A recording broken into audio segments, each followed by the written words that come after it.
Nous continuons avec le commentaire de cet épître aux Galates. Nous sommes à la 30, à la partie 30 de ce commentaire qui est écrit par le bien-aimé frère William Kelly.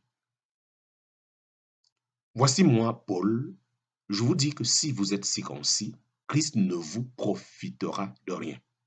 Et je proteste de nouveau à tout homme circoncis, il est tenu d'accomplir toute la loi. En parenthèse, Galates chapitre 5, versets 2 et 3. Vous pouvez distinguer entre la partie cérémonielle, dont la signification est si bénie, et la partie morale, par laquelle, vous l'admettez, l'homme ne peut être justifié. Mais vous ne savez pas ce que vous faites. Vous ne pouvez pas séparer la circoncision de la loi. Vous ne pourrez pas séparer la circoncision de la loi.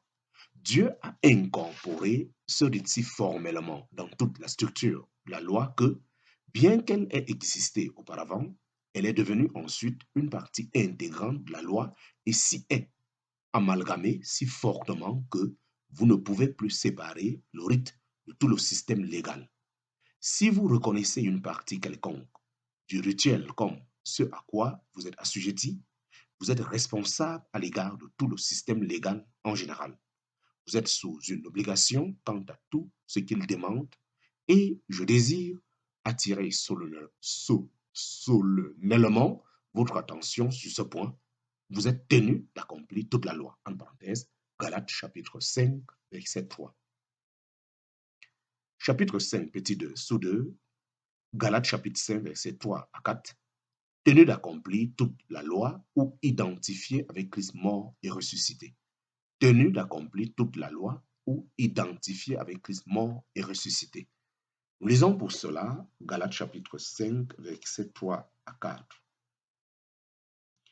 Et je proteste de nouveau à tout homme circoncis qu'il est tenu d'accomplir toute la loi. Vous, vous êtes séparés de toute la... Vous êtes séparés de tout le bénéfice qu'il y a dans le Christ. Vous tous qui vous justifiez par la loi, vous êtes déchus de la grâce. Vous, vous êtes séparés de tout le bénéfice qu'il y a dans le Christ. Vous tous qui vous justifiez, vous tous qui vous justifiez par la loi, vous êtes déchus de la grâce. Commentaire. Tout chrétien donc, n'est-il pas ainsi tenu qu'ainsi n'advienne? C'est une fausse doctrine. Tout chrétien donc n'est-il pas ainsi tenu qu'ainsi n'advienne? C'est une fausse doctrine. S'il l'était, il serait perdu. Je sais bien que certains ne le comprennent pas et pensent que Christ, hormis le pardon qu'il apporte, n'est qu'un moyen de les fortifier pour garder la loi. Mais c'est une ignorance triste et fondamentale du christianisme. Un chrétien a-t-il donc la liberté de violer la loi? Je m'écris encore plus fortement qu'ainsi n'advienne. C'est une chose d'être tenu d'accomplir toute la loi, et c'en est une autre que Dieu puisse traiter légèrement une violation quelconque de la loi. N'y a-t-il rien entre ces deux conditions, l'obligation d'accomplir la loi et la liberté de la violer? Ni l'une ni l'autre ne s'accorde avec la position du chrétien. Celui qui est libre de faire sa propre volonté est un homme inique, un méchant. Celui qui est sous la loi pour l'accomplir représente la condition propre du juif et de nul autre. Le chrétien se tient sur un terrain entièrement différent. Il est sauvé par grâce et appelé à marcher dans la grâce. Et le caractère de justice que Dieu cherche en lui est d'une toute autre nature. Ainsi qu'il est dit aux Philippiens, étant rempli du fruit de la justice, qui est, non par la loi, mais par Jésus-Christ à la gloire et à la louange de Dieu. En parenthèse, Philippiens chapitre 1, verset 11. Par Christ sous la grâce et non sous la loi. Et ce n'est pas seulement une question de justification. Je parle maintenant de la marche, de la responsabilité du chrétien de faire la volonté de Dieu Et je dis que c'est Christ, non pas la loi, qui est la mesure de la marche du chrétien. Ceci fait le plus, ceci fait le plus immense différence possible. On dira peut-être, Christ n'est-il pas sous la loi? Oui, assurément, mais il était en même temps au-dessus de la loi. Le chrétien, le gentil, n'a jamais été sous la loi. Et ayant été placé en Christ maintenant qu'il croit, en parenthèse Romains chapitre 8, verset 1, il se trouve sur un autre terrain auquel la loi ne s'applique point. Pour cette raison, tout chrétien, en parenthèse, peu importe qui il était ou ce qu'il était, est regardé par Dieu comme dans les morts étant fait vivant, en parenthèse, Romains chapitre 6, verset 13, afin de porter du fruit pour Dieu, en parenthèse, Romains chapitre 7, verset 4. La loi n'a affaire à l'homme qu'aussi longtemps qu'il vit, jamais après sa mort, en parenthèse, Romains chapitre 7, verset 1 à 2. Mais vous êtes morts et votre vie est cachée avec le Christ en Dieu, en parenthèse, Colossiens chapitre 3, verset 3. Et il en est à remarquer que ceci n'est nullement dit de nous après une seconde bénédiction, une extrême onction ou toute autre étape de perfection imaginaire. C'est par là que nous commençons et notre baptême le déclare. Ce que ce baptême présente, c'est la mort de Christ et sa résurrection. S'il a pour moi quelque signification, il dit que je suis identifié avec Christ mort et ressuscité. Ce n'est plus la loi agissant avec moi pour essayer si elle peut tirer de moi quelque chose de bon. J'ai tout abandonné en recevant Christ et je prends ma place en me fondant sur Christ mort et ressuscité et je suis baptisé pour son nom, comme dans les morts étant fait vivant pour me livrer moi-même à Dieu. En parenthèse, Romains chapitre 6, verset 13. Or, ce n'est pas là quelque doctrine obscure nécessitant une connaissance profonde de la parole de Dieu.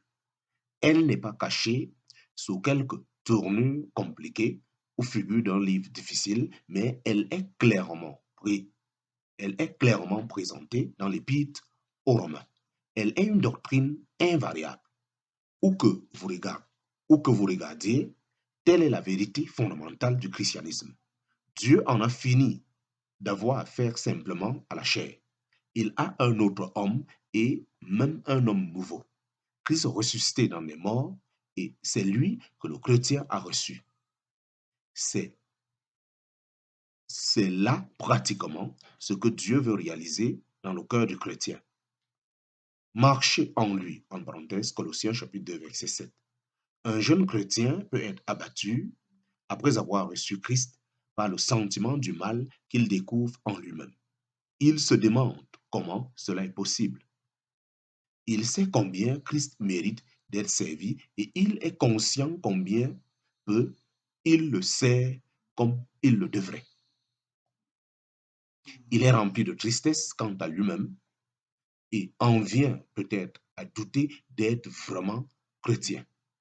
Il n'a pas encore appris sa leçon. Il ne connaît même pas à fond ce que son baptême proclamait. La valeur d'avoir un sauveur mort et ressuscité. Il est encore occupé de quelque chose du vieil homme. Il le considère et il s'attend à devenir meilleur, espérant que son cœur n'aura plus autant de mauvaises pensées, etc., qu'autrefois. Tandis que la seule force du chrétien, c'est d'être rempli de Christ, de tout ce qui est précieux en lui devant Dieu. Dans la proportion où le saint jouit de Christ, il vit au-dessus de lui-même. L'exercice de cette vie et de cette jouissance est fondé sur le fait que le chrétien est considéré comme mort et ressuscité. La vie nouvelle que le Saint-Esprit communique à tous ceux qui croient. Tous ceux qui croient. Seulement le croyant sans ce qui ne ressemble pas à Christ, mais il se repose sur ce que Christ est pour Dieu et cela le rend heureux. Quand il devient préoccupé de ce qui se passe au-dedans de lui, il est abattu. Ce n'est pas qu'ils ne doivent pas se juger pour ce qui est contraire à Christ, mais ils doivent le traiter comme une chose vile et mauvaise, comme ce qui dérive de l'homme et non pas de Christ. Et alors, l'ayant confessé à Dieu, il doit s'en détourner résolument et s'attacher au Sauveur. Le croyant a acquis en Christ le droit de ne pas être abattu à cause de ce qu'il trouve au-dedans de lui, à ne pas être découragé parce qu'il n'habite point, de bien en sa chair, en parenthèse, Romains chapitre 7, verset 18. N'est-ce pas là ce que la parole révèle de Dieu, lui dit si constamment, et pourtant, combien de personnes passent des mois et des années à attendre qu'il à attendre qu'il sorte quelque bien, bien sûr, je ne veux pas dire qu'ils ne sont pas nés de Dieu, mais ils sont tellement sous l'emprise des vieilles pensées et des vieilles notions puisées dans ces catéchismes, des livres de théologie et des sermons qu'ils n'entrent pas dans la pleine liberté dans laquelle Christ nous a placés en nous affranchissant. En parenthèse, Galates chapitre 5, verset 1. Chapitre 5, petit 2, sous 3. Galates chapitre 5, verset 3 à 4. La grâce en Christ est autant nécessaire pour la justification que pour la sanctification. Pour cela, nous lisons Galates chapitre 5, verset 3 à 4.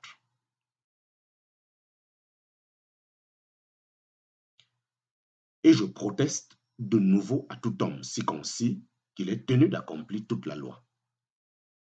Vous êtes séparés de tout le bénéfice qu'il y a dans le Christ.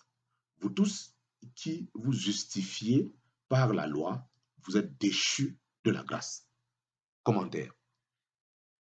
Rien n'est plus clair que la décision du Saint-Esprit à ce sujet. Il montre que la moindre insistance sur la loi, sous laquelle il montre que la moindre insistance sur la loi, sous quelque forme que ce soit, vous place sous l'obligation d'accomplir toute la loi. Et s'il en est ainsi, où en êtes-vous devant Dieu? Vous êtes perdu et votre cas est désespéré. Si vous avez une conscience, Généralement, la question de la loi se soulève maintenant en relation avec la sanctification. Dans le cas des Galates, elle fut débattue fortement en rapport avec la justification. Mais le chrétien n'a pas plus à faire avec elle sous une forme que sous une autre. Dans les versets 1 à 4 du livre de Galates chapitre 5, elle est liée à la justification. Dans la dernière partie du chapitre, elle se lie à la sanctification. Comme en Romains chapitre 6, qui ne relie la question de la loi à rien d'autre. Romains chapitre 6 n'aborde pas la justification, mais seulement la marche du croyant et présente celui-ci comme n'étant pas sous la loi, mais sous la grâce. Quelque chose béni, quelle chose bénie que de se tenir dans cette vraie grâce de Dieu. En parenthèse, 1 Pierre chapitre 5, verset 12. Si je considère mon salut, tout y est par sa grâce. Si je me demande ce qui va donner de la force à ma marche et à mon service, c'est exactement pareil. La grâce est la source d'un bout à l'autre. Dieu ne change pas la plénitude de la grâce en Christ maintenant qu'il a révélé.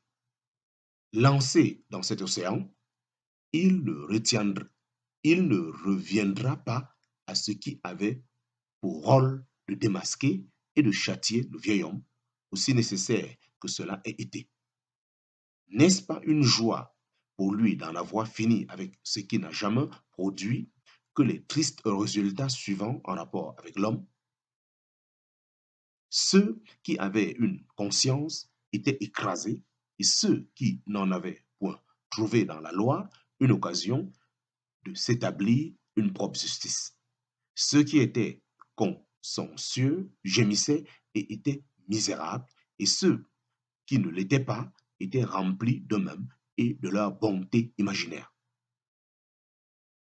Combien est donc triste l'abandon de la vérité au sujet duquel nous sommes avertis ici.